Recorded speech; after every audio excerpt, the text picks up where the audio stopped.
but eventually mankind becomes arrogant and begins to drift. So as time passed and as generations passed and multiplied, people began to sort of imagine that they could establish a legacy independent from the governance of the divine. So they sought to build not just kingdoms and cities, but also narratives and legacies apart from Yahuwah's decrees. So now we get like the Tower of Babel. And it's a spiritual parable, but it also is historical. It's a record of mankind's rebellion. The people were united, but they were united in their vanity.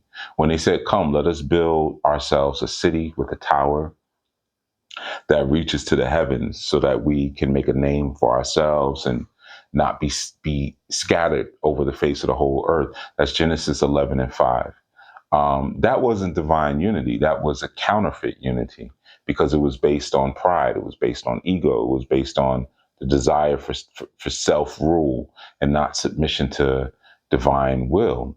But let's look at how we're taught, how the story kind of goes. The text then, gives us a really good revelation. If you look at it if you look at it in the Hebrew, it's Bayid Yahweh Irot et Ha'ir Ve'et Hamigdal Ashir Banu Bene Adim or Benecha Adim. So when you look at that, especially the Migdal, oh, I got my notification still on. Migdal Ashir Banu Ne Bacha Adim. And Yahweh or Yahuwah came down to see the city and the tower that were built by the sons of Adam, right? So if Yah had himself or his divine agents were operating in omniscience, why did they have to descend?